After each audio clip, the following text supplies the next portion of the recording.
Good afternoon, and welcome to the Wednesday afternoon conference call with Trusts Unlimited.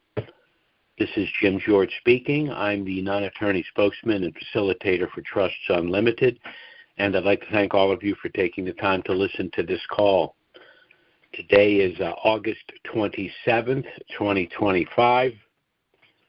There's a lot going on. As a matter of fact, there's so much going on, I'm having a hard time trying to distill it down to the essentials, but I'll do my best. There's a lot going on in this country, there's a lot going on globally, and there's a lot going on in Iraq. And from the standpoint of those of us that hold the Iraqi dinar and some of these other pre-valued currencies, it's pretty much all good news. So let's get into a little bit of a discussion about this. I first want to start with what President Trump's been doing, and in order to do that, I need to go back to his first term, because from the moment he took office, though it wasn't articulated in this fashion, he's been orchestrating a global currency realignment, and he's done that in a number of ways. First, he is determined that we're going to have free trade with other countries, and he wants to eliminate our trade deficit, particularly the massive trade deficit that we had with China. He's also said that he wants a level playing field, and in order to accomplish that, he had to do a couple of things. He had to negate the fact that countries like China, and China's the worst offender, has artificially devalued their currency in order to market or manage the trade market. China actually has trade agreements with every other country in the world, and they've got those countries have massive deficits with China by and large because of the devaluation of their currency. Then there are, of course, countries like Vietnam, like Iraq, which of course we're very interested in, that have currencies that are unnecessarily in a program rate. And so Trump is working very hard to resolve that. Now, of course, by resolving that issue, that means that those of us that have those currencies, the Iraqi dinar or the Vietnamese dong, we're going to make a very, very tidy profit exchanging those currencies for a Basel IV compliant rate rather than the program rate that they're in. The other thing Trump has done is he's reinstituted the tariff system. He refers to it as a new golden age. First golden age, a period of time between roughly 1880 and 1910, was when the United States became a truly rich nation, and it was accomplished, of course, through tariffs. So this is what Trump is attempting to do. And what the tariff does, it takes countries like China that have devalued their currencies and neutralized that attempt by saying, well, you can devalue your currency, but you're going to pay a hefty tariff in order to trade with the United States. The advantage that the United States has is that it is the largest genuinely consumer nation in the world, with citizens with the most spendable income. So we're in a position to purchase the goods and services from other countries.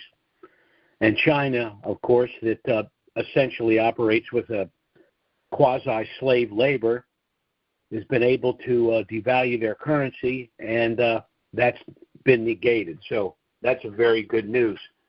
And this is all interrelated. As I said, we're looking at a global currency realignment, and those that are in possession of the program currencies are the ones that are going to profit dramatically by all of this. Another thing Trump has done is he's brought consulting firms into Iraq in order to resolve the stalemate that seems to exist. They're so close to the reinstitution of their currency, but there are some issues that need to be resolved because there are, unfortunately, players in country that are stubbornly trying to cling to the status quo, and that's not going to be acceptable.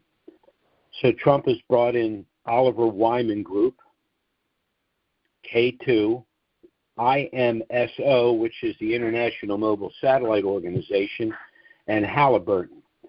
And these firms collectively go into countries to resolve issues. And so what Trump has done is he has brought the whole three-alarm fire to Iraq and forcing them to make the final push to reinstate their currency.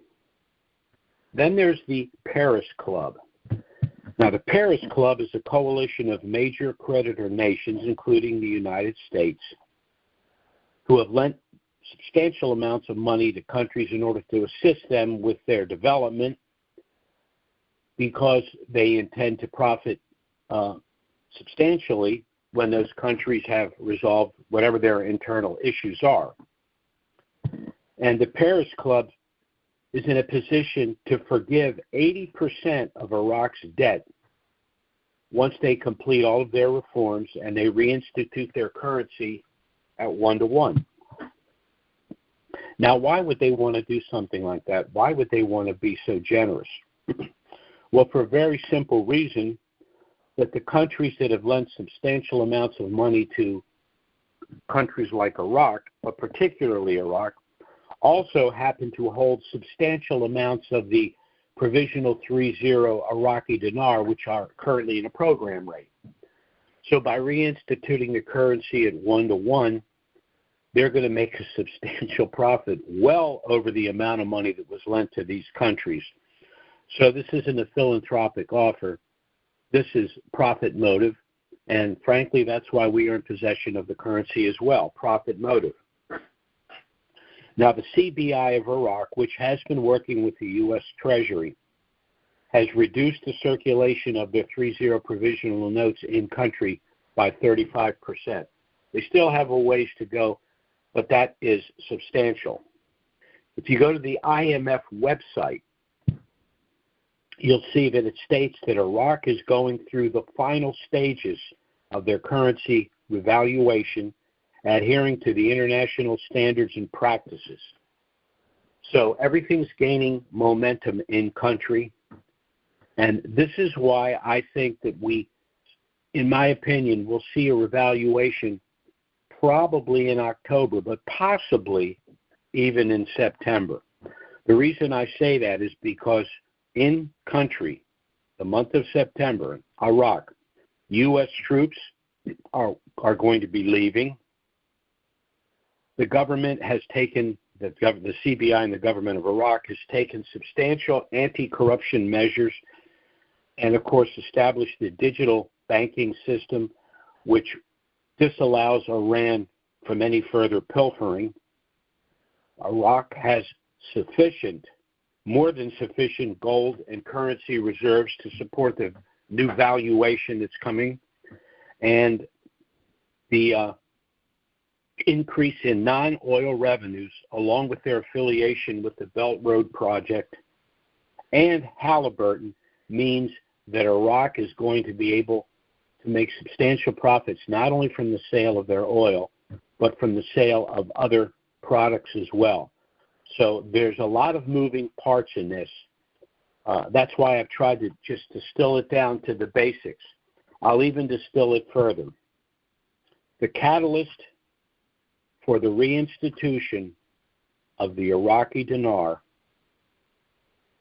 is about to occur because the President of the United States has given them no choice. Time is up. The reforms are in place. The problems in country are being resolved. The United States military will be leaving. The U.S. Treasury will be there to assist the CBI of Iraq. And as I said, in a little while, we're all going to be in the banks to exchange our currencies. One other thing I'll mention. In my opinion, the Iraqi dinar is a catalyst for other currencies, particularly the Vietnamese dong. Now, we've talked about the dong, the fact that it was under the umbrella of China, that China had a unilateral trade arrangement with Vietnam. But the last few months, actually, it's going on a couple of years now. Vietnam is starting to break out and do create trade agreements with other countries. A lot of our clients, in addition to the Iraqi dinar, hold the Vietnamese dong. And there are some that think the dong could even go before the dinar, but it's irrelevant whether it does. I think it's going to be a twofer. It's going to be the dinar and the dong, or the dong and the dinar. But I think they're going to go relatively close. And as I say, most of the people that we deal with hold a substantial amount of Iraqi dinar and the Vietnamese dong. Some of the rates that I've seen, frankly, they're very optimistic. Even Shabibi, who established the monetary reform for Iraq over 10 years ago, said that he saw no reason why the Iraqi dinar couldn't be double-digit against the U.S. dollar. Again, that seems rather optimistic, but those of us that purchase currencies and knows what the dinar and know what we paid for it know that even at $1, we had a windfall profit. But since the Iraqi dinar went into a program rate at $3.22 over a decade ago, and since the country of Iraq is in far better shape than it was before, factoring in inflation over the last 20 years, 322, in my opinion, is actually a conservative estimate. But irrespective of that, there is a phenomena when, for example, IPOs in the stock market, something called velocity. People see a new hot stock, they buy it just because they see the guy to their left and their right are buying it. And so the value of the stock for a short period of time actually is worth more than its intrinsic value. And then, of course, it drops back down to an equilibrium price. Well, I think we can expect that with the Iraqi dinar, meaning that I don't think the Iraqi dinar will end up at double digit over the U.S. dollar. But before it finds its resting place, which I think is going to be close to $5, it could easily go up double digit. And I'm not saying we should play games with the exchange. Most individuals should go to the bank, take their currency, negotiate the best rate they can right there, exchange it all, because there are tax issues involved as well. We don't need to speculate any further. If you purchased $1 million dinar for $1,000, and you can exchange it even for $1, but realistically 322, you had a very, very good day at the office. And then all that remains is the proper management of that money. And that's where Trusts Unlimited comes into play. Because purchasing these currencies, having the patience to stay and sit on these currencies when you see that for nearly 20 years it's been 2 steps forward, 1 step back, it's time to reward yourself and protect that wealth. And there are a number of ways that that can be accomplished. So let's say you're an individual that purchased 10 million dinar, and you paid $10,000 for 10 million dinar, roughly. And let's say the dinar comes back at 322, the rate it was when it went to a program rate. So you go to the bank, you negotiate the exchange at 322, and you're sitting on roughly $30 million on a $10,000 investment. Now, that makes mathematically no sense at all, unless you know the history of what's happened with Basel compliance, the invasion of Iraq, the program rate, the reestablishment of the country of Iraq. And I've discussed this in the past. In my opinion, Iraq, per square mile, factoring in its natural resources, is the richest country in the world. And what is Basel compliance? The value of a currency, not based on the arbitrary valuation of the central bank of that country, but the value of that currency based on its known natural resources and their ability to bring those resources to market.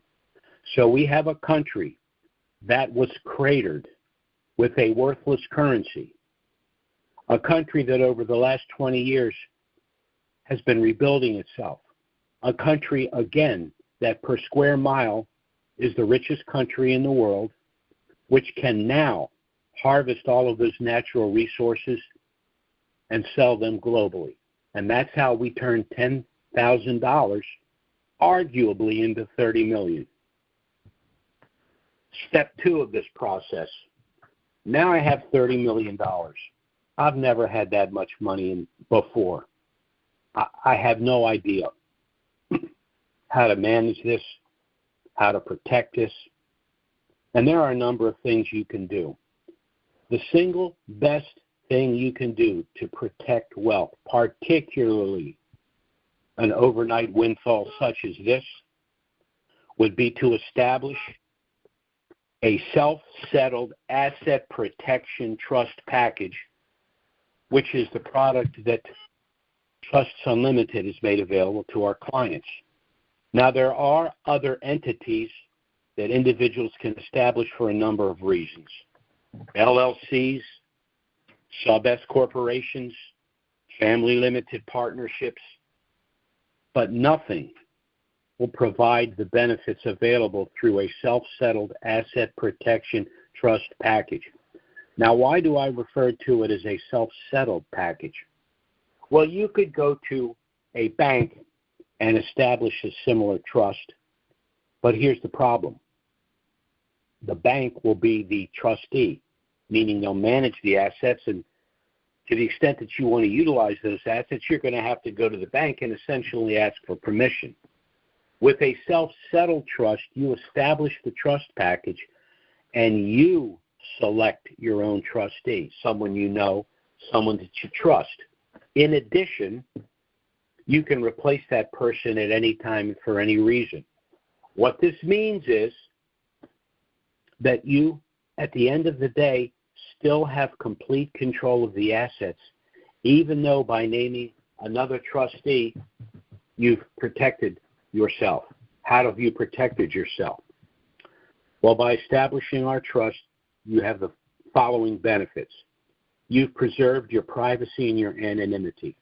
You operate with a Social Security number. The trust operates with an EIN number. Everything in the trust is sealed, meaning that no one has a right to know what's in that trust unless they can go to a court and show cause, meaning they'd have to go to a court and show that you have in some way defrauded them. Short of that, your privacy is protected. You are off the grid.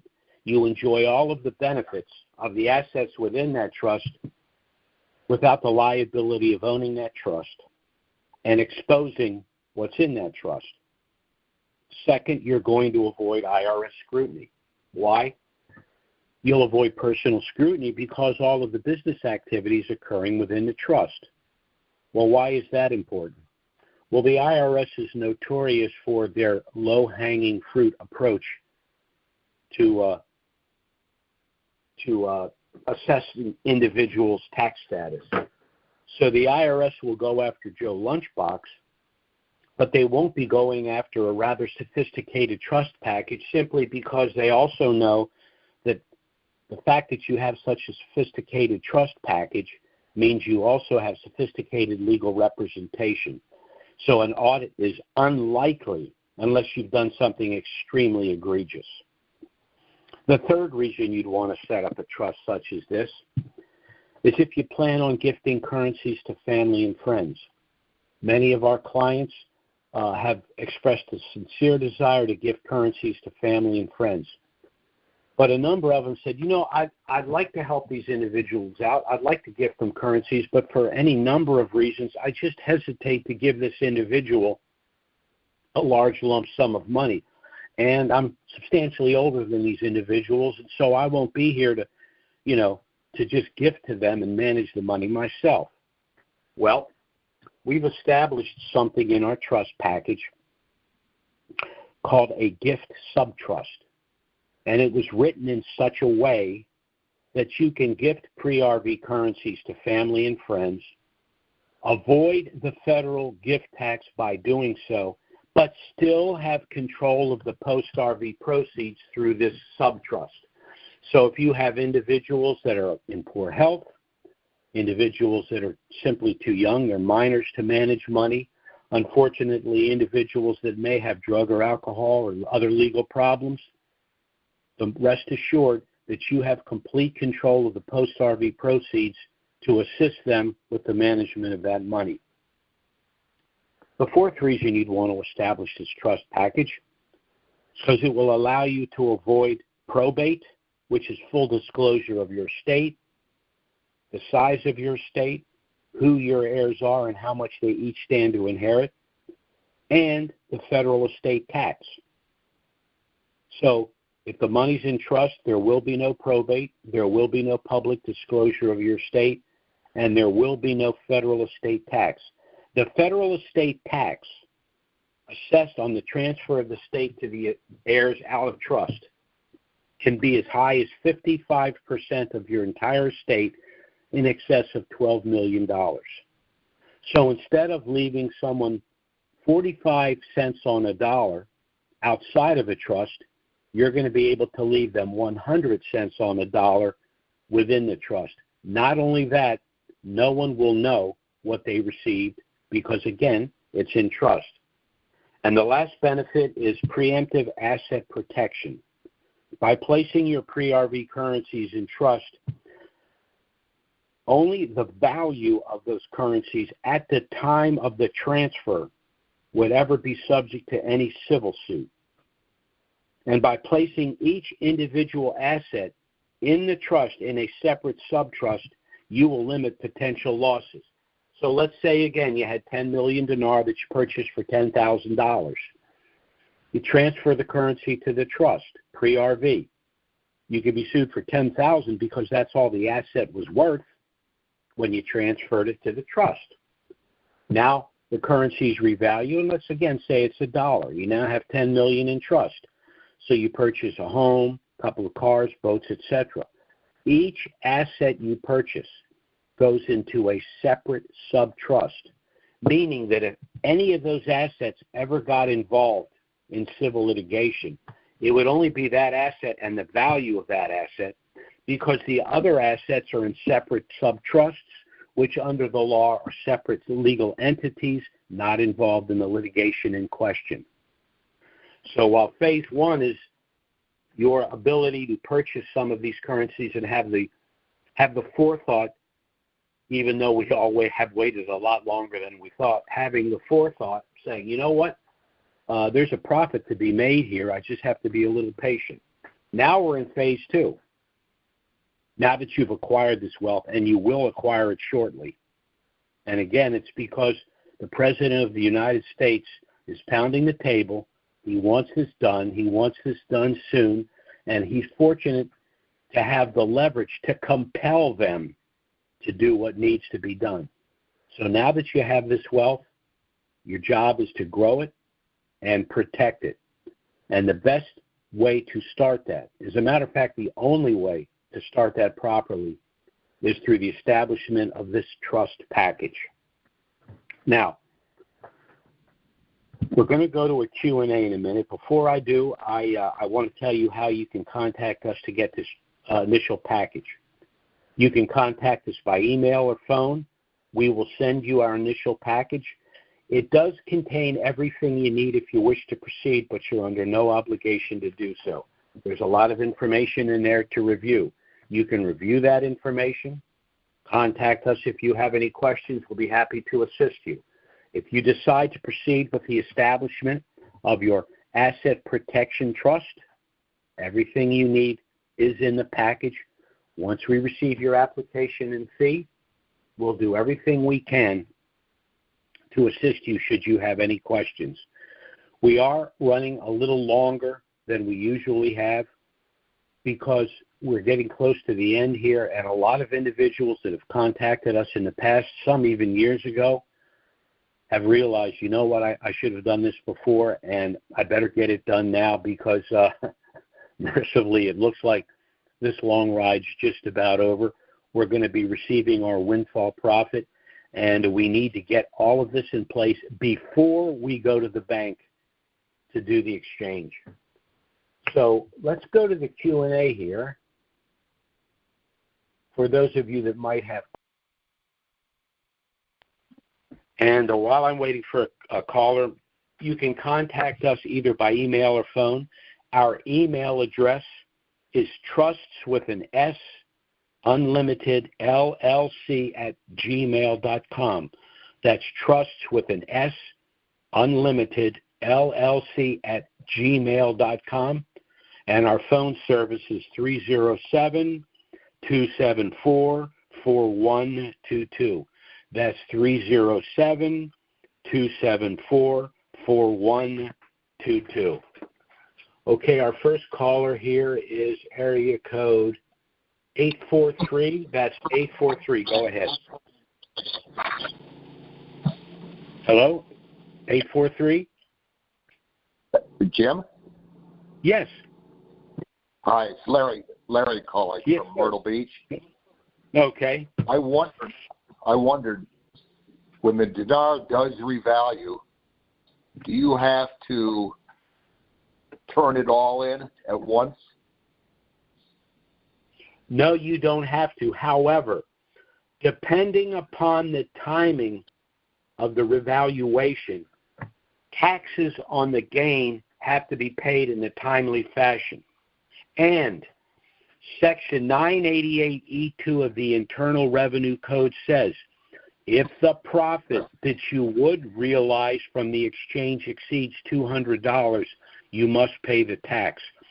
Now, let's say hypothetically the dinar reinstitutes at a kind of a disadvantageous time for us. Certainly on our very next call, we'll make everyone aware that the clock is ticking on the payment of taxes, and we'll put it in email form as well so that no one goes through all of this and then loses the money because of penalties on unpaid taxes. So that's the one thing that we have to watch, the timing. If, for example, the revaluation happens in the first month of a quarter, we're in good shape. If it happens in the last month or, God forbid, the last couple of weeks of a quarter, taxes would be due on the 15th day of the first month of the next quarter. So we're going to have to watch that very closely. Okay. Any other question? Not right now, no. Okay. All right. Take care. Bye-bye. Our next caller is area code 479. That's 479. Go ahead. Morning, Jim. Morning. I was going to ask you, Trump has done some good stuff and some bad stuff from what is out on the news. He said that he might have given them another 30 days extension. Can you close that? Yes, I meant to mention that, and I forgot to mention that. I apologize for that.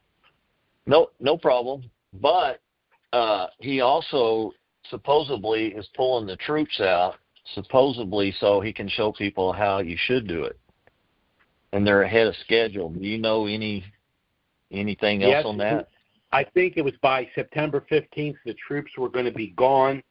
But what I think Trump's going to do is he's going to hammer them with tariffs, and he might even tariff other countries that are doing business with them if they drag their feet on the reinstitution.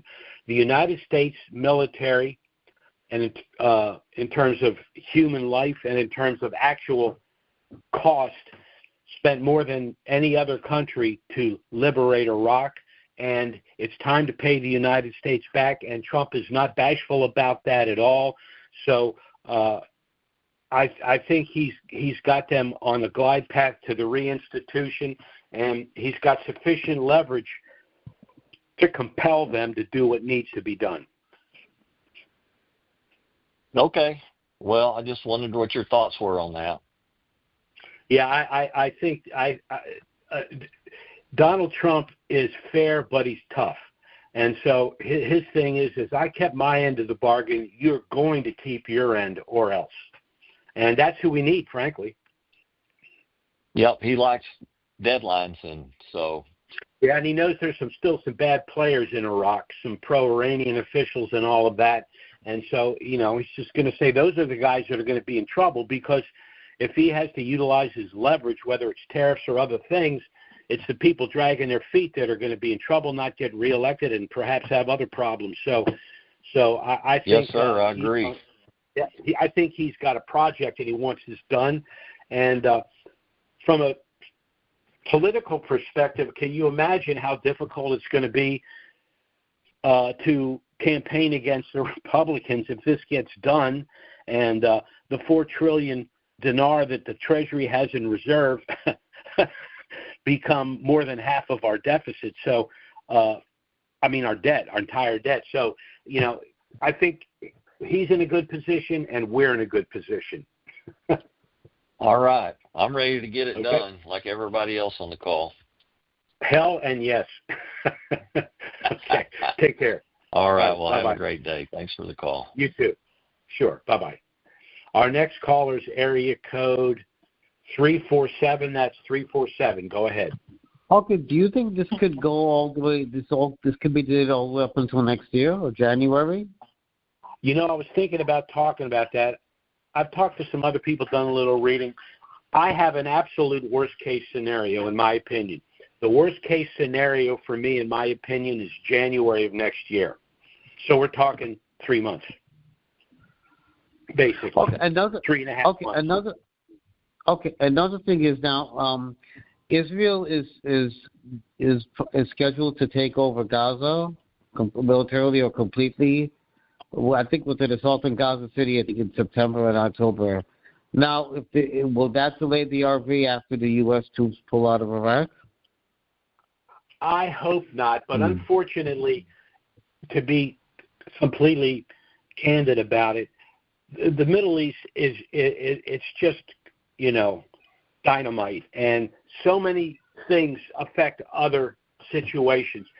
I'm hopeful that Trump, being who he is talking to Netanyahu and saying, look, there's a lot going on beyond the borders of Israel. We've been helpful to Israel. We've been a little patient with some of the things you've done that we don't particularly approve of, but you're not going to blow up the Middle East. We're just not going to allow it. So once again, I think we have the right guy in the White House to put enough pressure on the players that could affect the reinstitution of the dinar. Okay, thank you. Sure. Bye-bye now. Our next call is area code 509. That's 509. Go ahead. Hello, Jim. This is Art on the left coast. How are you doing today? You're on a roll. Yeah, well, it's nuts over here. This darn phone won't stop ringing. And I was trying to prepare for this call. I had to literally go away from the phone and I need the phone to look certain things up, but the good news is that, people think things are happening, and that's because they are. So, right. So as I said to the previous caller, I really, really think the absolute worst case scenario is January. It's disappointing if that's the case, but if you've been in this thing for 20 years, another 3 months, it's just waiting for the next bus, Yeah, it's been since boots on the ground. So you're right. Yeah. In regards to that, though, what is your take on all of the excerpts, if you want to call them that, on YouTube in regards to deluge of information regarding exchanges?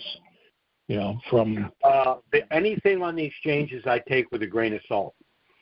Anything. What I'm doing is we've been in contact with certain banks. When the dinar and these banks, to their credit, have said, we're not going to give you information until this thing actually happens. We're not going to speculate about what's going to happen when the dinar hits a 4X. And my response has been, okay, but can we talk again when the dinar hits the 4X? I tell them who I am, roughly how many clients we have, trust holders that have dinar, and they say, okay, when the dinar hits the 4X, we can have another conversation. So, again, when the dinar hits a 4X, I'm going to call these banks, and I'm hopefully going to get definitive information, and to the point where I can actually get on a call and say, I talked to 3 or 4 banks. If I myself, after my conversation, I'm going to this bank. I'm not telling you to go to that bank. I'm telling you, based on my discussion, I like this bank. But like, I said earlier, you purchased $1 million dinar for $1,000. You're not going to get hurt, unless you right. are the worst deal maker in the world. Exactly. Could you review very quickly the faults of not getting a dinar prior to, or not a dinar, but irrevocable trust prior to the RV, the significance in that misjudgment, if you will?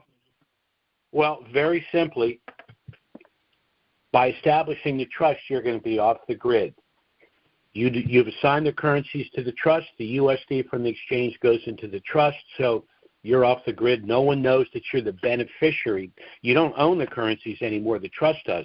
But no one knows that you're the beneficiary of the proceeds from that trust because they don't know that you're the beneficiary of that trust because the trust is sealed and they can't get that information. You've avoided IRS scrutiny. You're avoiding gift taxes. You're avoiding probate and the federal estate tax, and you've got asset protection once you've acquired this wealth, because wealthy individuals are the people that tend to be sued. So you've made it extremely difficult, if not impossible, to be sued because of the way everything was structured. But it all goes back to the fact that you can only enjoy those benefits if you get the currencies in the possession of the trust before they reinstitute and revalue. Gotcha. Now, how would you address individuals, friends, that with everything going on up till now, with Trump basically going after the IRS and the Fed, do you believe that the IRS and the Fed, especially the IRS, will be in place at the time of the RV so that we still need to be having to pay taxes, or do you think it's going to be gone altogether? That's a tough question, but what I think is going to happen is I think Trump is going to try to fold the Federal Reserve into the Treasury, and then the first order of business after that's to do an audit. That's going to be ugly. A lot of people are going to get hurt, people that probably should get hurt. And then, of course, with the reinstitution of the currency, then our $4 trillion dinar are converted to U.S. dollars, which, of course, will be in the control of the Treasury. The Federal Reserve, since its establishment of 1913, in my opinion, has not worked for the benefit of the American people. It's worked for the benefit of a cadre of individuals, politicians, banks, etc. And when Trump went into the Oval Office, he took, was it a bust of, who was that? Jackson, wasn't it? Yeah, Andrew Jackson. Mm-hmm. Well, Andrew Jackson was the president that ended the second central bank. The Federal Reserve is our third central bank. It's called the Federal Reserve, but it's not federal. It's a private company, and there is no reserve. They just print fictitious money, and they charge us interest, to utilize that money. So what Trump wants to go back to is constitutional currency, Article 1, Section 10 of the Constitution, which allows for interest-free money. Why should we borrow the money we need to purchase goods and services when the Constitution says we can produce our own interest-free money, which we then subsequently use for the purchase of goods and services? The Federal Reserve, which is part of the central bank system, which goes back to the central bank established initially in Europe in 1604, I've said, is the longest single uninterrupted criminal enterprise in the history of mankind. Right. And people that really don't like Trump, they make all kinds of excuses, and they don't like his style, they don't like his brashness, they don't like his candor. But the truth of the matter is, they don't like him snooping around the Federal Reserve. And by the way, every president in the United States that's either been assassinated or survived an assassination attempt, they all had one thing in common.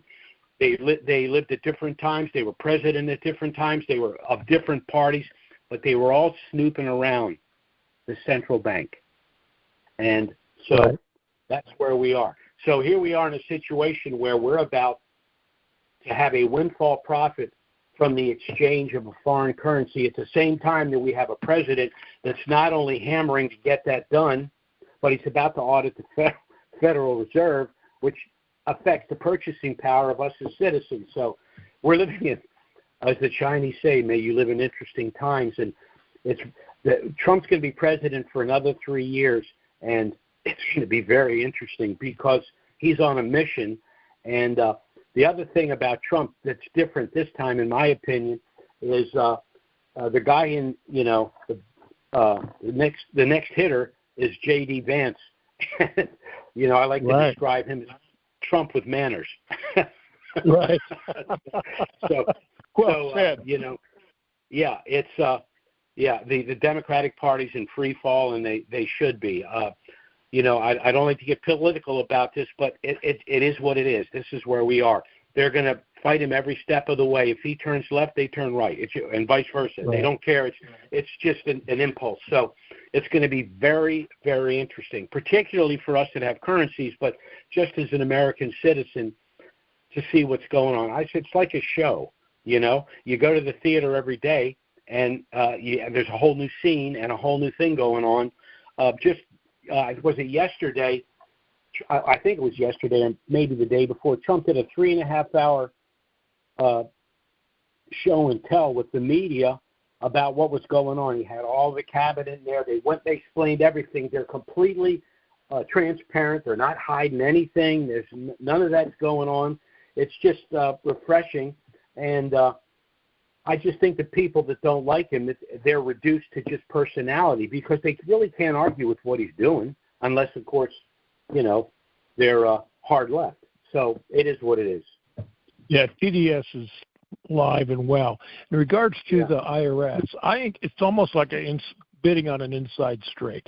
If an individual, to me, doesn't want to, or the reason for not getting a trust is they say, well, the IRS is going away.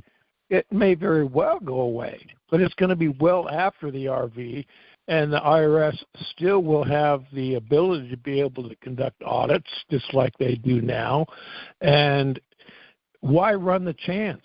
If you can afford $500 to buy a trust and get it in your favor and have the currency, as you say, assigned to that trust. I mean, what's the decision? I mean, it's a no-brainer. It doesn't make sense to me. Yeah, but the establishment of the trust isn't just about the taxes. Right. You make a living and you pay taxes on your salary.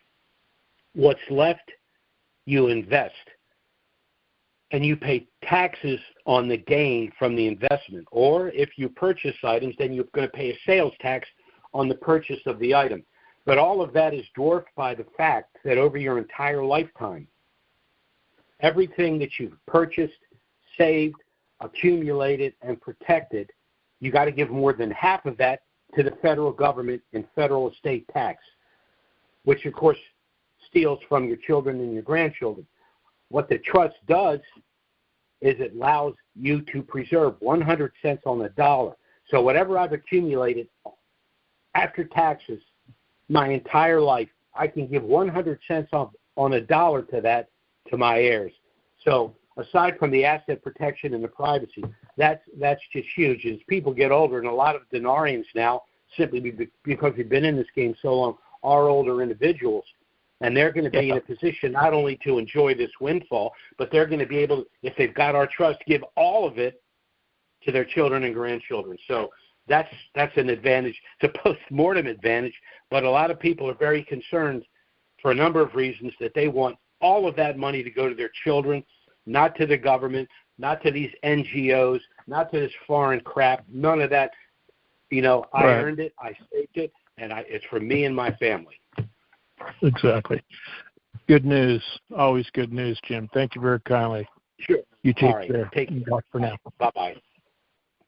Okay, our next caller here, I'm going to take a chance. I usually don't do this. It says anonymous. So go ahead, anonymous. Unless you don't know you're anonymous. How's it going? Okay. Who am I talking to? This is JC. Thanks for taking my call. Appreciate all you do. Appreciate the information that you've given us out today. I have a couple of questions. One is trust-related and one is Iraq-related. I'll start with the Iraq question. I remember about a year ago, I think it was August of last year, there was a news article that said that the U.S. Treasury was occupying a floor at the CBI. The seventh floor, Yeah, I wanted to know if that's still the case. Are they still there? And my understanding is no, and when they're going to go. My understanding is no, and they've been gone for some time. Okay. That doesn't mean that they're not. That doesn't mean that they don't have individuals in contact with the CBI, but they no longer occupy the 7th floor. A lot of the things that they were there to do have already been done and are being done, and that's also another reason why the military is coming out as well, because they're not as concerned with Iran. You know, Trump's been a very busy guy. First thing he did was he took out Soleimani, who was in Iraq creating problems. Then he went in there and he took out their nuclear program since they were threatening with that. And the third thing, which he's alluded to, is he said, if I have to go, strike 3 is going to be, I'll just take out their oil fields and then I'll put them back in the 7th century, since that's the way they want to behave. So, you know, Iran right now is a non-player, and that's why the United States has sort of stepped back. And then, of course, they have the, what was it? They got rid of the coalition of Iranian paramilitary groups in country, too. So they've really spanked Iran. And Iran, of course, was, if not the major problem, one of the major problems obstructing all of this. And Iran today is a non-player. And that's because of what Trump's done. All right. So my second question is about the trust, and I'm going to give you a little recap of what I remember you saying last week, and so let me know if I get any of this wrong or if you need to correct any of it. Last week you were answering a question from another caller, and you mentioned that the subtrusts don't have a separate EIN number. Only the master trust has that. I think maybe the master trust and the gift trust, but you mentioned that this wouldn't be a problem because the assets that are in the subtrusts typically don't generate taxable events, and so there's no issue there. Am I recalling that properly? Well, typically the assets within the subtrusts don't trigger an income taxable generate income taxable things, but that doesn't mean it's impossible. It theoretically could happen. The reason you have 2 EIN numbers is because the gift subtrust, well, let me do it this way. The master trust has an EIN number, and it manages all of the subtrusts with the exception of the gift subtrust. And the gift subtrust needs its own EIN number because you, as the settler of the package, are the trustee of that one subtrust. You have named a third-party trustee for all of the other subtrusts, but for the gift subtrust, you as settler are also the trustee of the gift subtrust. So those 2 have an EIN number, but the other subtrusts don't.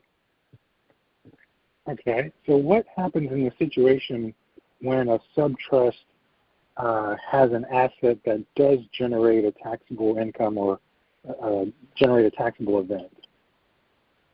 Well, you will file a K-1, I believe it is. I could be wrong. I'm trying to remember which form it was. And you will pay the trust will pay the taxes on the interest and dividends earned in the accounts in the master trust, the financial accounts, and then the taxes will be paid on the interest and dividends earned in the various accounts in the gift subtrust. Let's say, for example, you had 3 children. You created the subtrust, and you gifted each of those children, I'm just making it $1 million dinar, and you got $1 for the dinar. So you went to the bank, you negotiated your exchange, then you went back to the bank because you don't take the subtrust with you. When you receive a trust from us, you get something called the exchange protocol. You don't take the gift subtrust to the bank with you. You only take what's necessary to negotiate the exchange. They're not even going to be able to handle that, so you don't want to throw the gift subtrust at them. You'll go back to the bank with the gift subtrust. You will set up accounts for the your 3 children that are in the gift subtrust. Whatever you gifted them, that amount of USD will go from the master trust bank account to each of their subtrusts. And then you may set up investment accounts, purchase items for them, whatever. But Again, the purchase of the gift subtrust is to make not a gift at your death, but a lifetime gift that you, for whatever reason, want to manage yourself. So I understand all that. I guess the question I have, though, is what happens if the non-gift subtrust owns an asset that generates a taxable event? Well, then you will file you will file a form for the master trust, and any taxable earnings in any of the gift subtrusts will be on the tax form that the master trust files under that EIN number. Okay. So even though they're separate entities, and these as far as the IRS are is issues. concerned, they're the same entity. Excuse me. Say that again. So even though legally the master trust and your various subtrusts that hold your assets are separate legal entities, as you've described, from the IRS's standpoint, they're the same entity. So if one of your subtrusts, not the gift subtrust, but one of your regular subtrusts generates a taxable event, then the master trust is responsible for, whatever forms are associated with that. The subtrusts are under the rubric of the master trust. For litigation purposes, they're separate entities. For tax purposes, they're under the subtrust and the master trust, and the master trust is obligated to file the tax return inclusive of all of the taxes in various subtrusts should there be taxable income. Okay. An example of that might be Oh, sure. Yeah, an example of that might be, let's say you had half a dozen rental properties. So you had 6 subtrusts, each one of which had one of the rental properties. Well, the rental income's taxable, so the master trust files a tax return, and included in that return is the taxable rent from those 6 properties and those 6 subtrusts. Makes sense. Okay. Thank you for clearing that up, Jim. I really appreciate it. Sure. Take care. Bye-bye now. Okay, our next caller is area code 615. That's 615. Go ahead. Hello, 615. Hi, Jim. Hi. Who am I talking to? Hello? Can you hear me? Yes. Okay. Sorry. That's okay. I was born ahead of this smartphone. Me too. Yeah. Hey, Jim, just a question, kind of following up on your example of the giving the kids the $1 million. If the trust pays the taxes on the entirety of the funds received that goes into the master trust, and then you transfer the $1 million to each of the kids, are they going to be paid? Do they have to pay taxes on it too? In other words, is there double taxation? No, it's not double taxation. Whether the tax is paid before the transfer or after the transfer to the subtrust, if I give my child $1 million dinar, and let's say I get $1 for it, they're going to pay the tax on that gain, their gift. So they'll get their $1 million less the taxes. I'm not going to give them $1 million net and then pay the taxes out of my share. I'm going to pay the taxes out of their $1 million. Okay, got it. So it only happens once. It's a choice on our part as to whether we want to absorb the tax liability and then pay them the gross amount, or let them have the gross amount and they pay the taxes. If you've given them the gift, and you in other words, transferring the money from the master trust to the gift subtrust doesn't trigger the tax. The tax is based on the profit realized. So you pay the tax on the profit, and then you can transfer the net, or I guess you could transfer the gross amount and then pay taxes individually for those 3. That's an issue that tax people are going to deal with.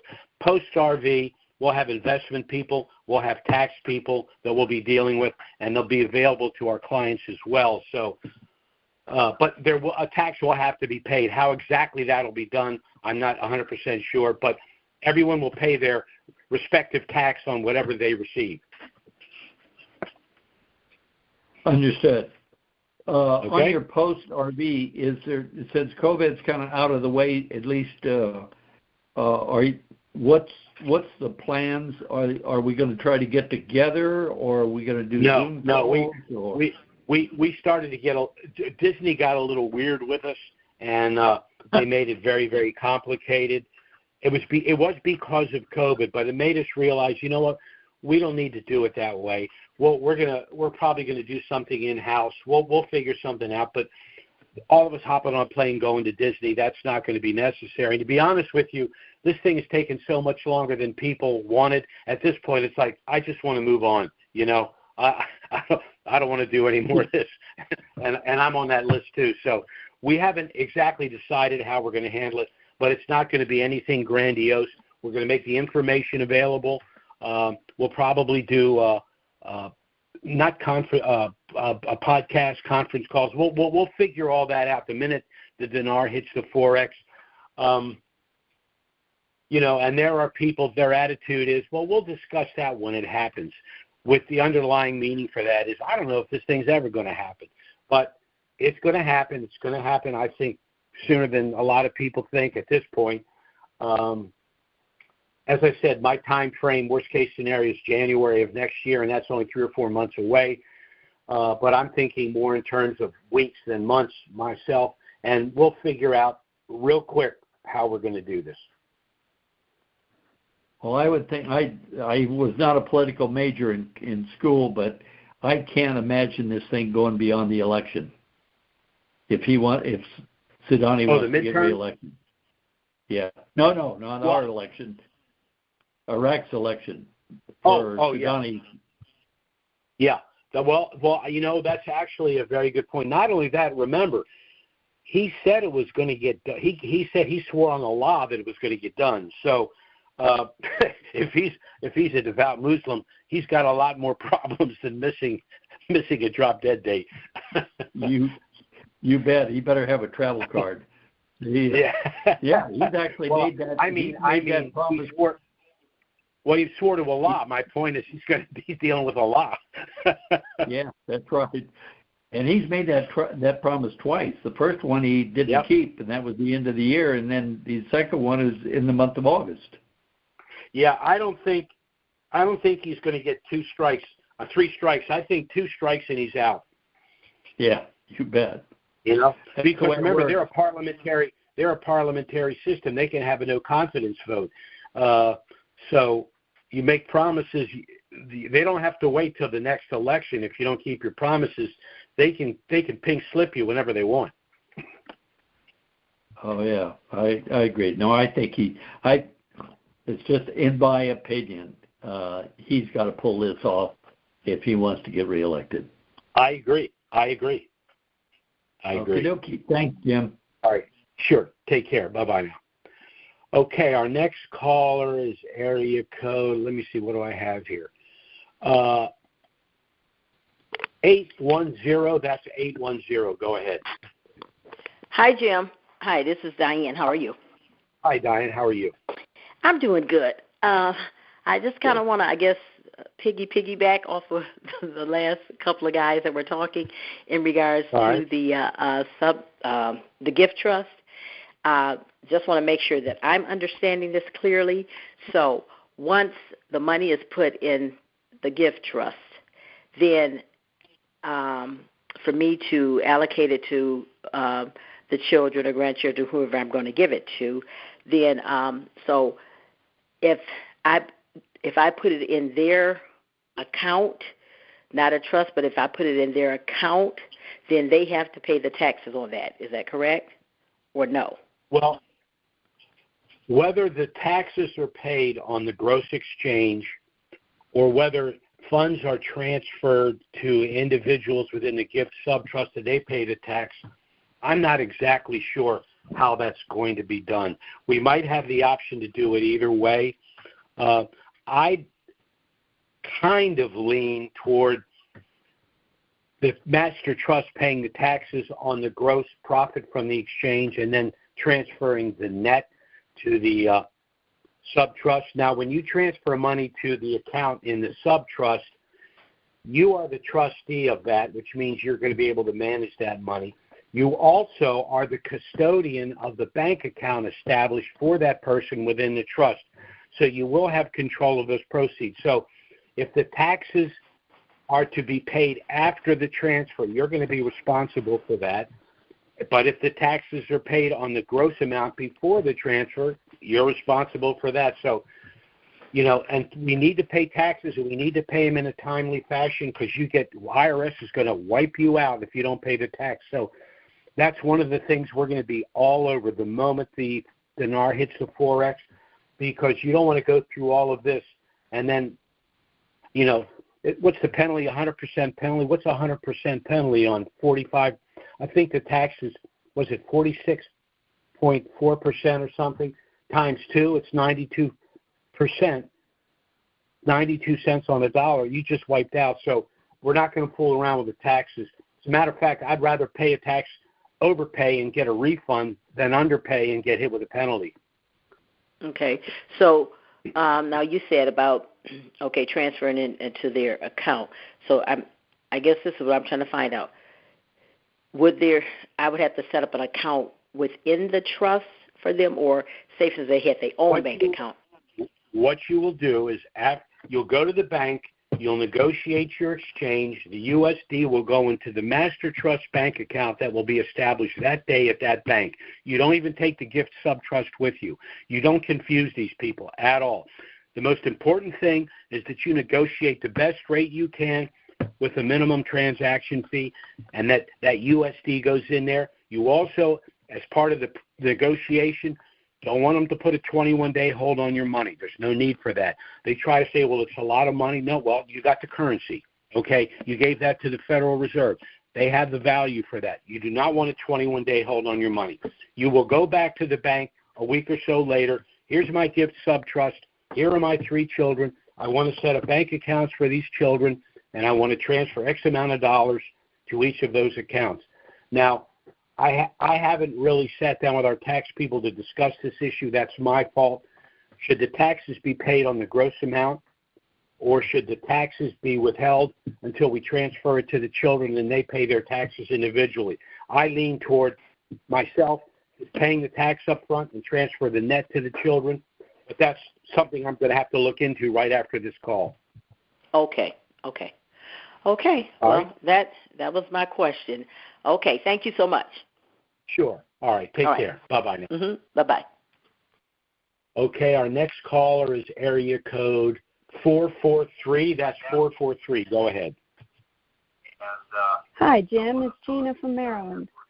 Hi, how are you? I'm okay. Hey, my question is, so I have a trust now. When this all happens and the current trust gets funded and, whatever, at that point, your adult children could establish their own trust. Is that correct? Well, of course, you can establish a trust for them anytime you want, but if they're currency holders, they should do it pre-RV for all of the reasons we've discussed ad nauseum. No, I'm the currency holder. I'm talking about. Oh, okay. I'm talking about moving things forward after, right? And even if the trust is currently established, in the names of 2 people that are married, and something happens and that changes. So at that point, you would have to just divide assets, and you go on your merry way, and each person sets up their own, and then and adult children could have their own irrevocable trust established. They certainly could do that, but with the gift sub-trust, again, you've established accounts for them, and you are the trustee of the gift sub-trust because you're not the beneficiary of that. At that point, correct, you could establish individual trusts for them, or you could simply operate through the gift sub-trust. You could set up investment accounts for them, and then let's say you wanted to purchase homes and things of that nature. Those homes or cars, they could, when you purchase them, they could be put in the name of that individual child. It would just be the the savings, banking, and investment accounts within the gift sub-trust that would be under your management. So depending upon your children, their age, their physical, mental condition, whether they have any issues that would concern you about, let's say you had $1 million. Well, some people have no problem giving a given child $1 million. Some people would say, there's no way I love him, but I cannot give that child $1 million. It'll be gone in months, So you got to base how you manage the money on that individual, and that's your call. There's no right or wrong answer.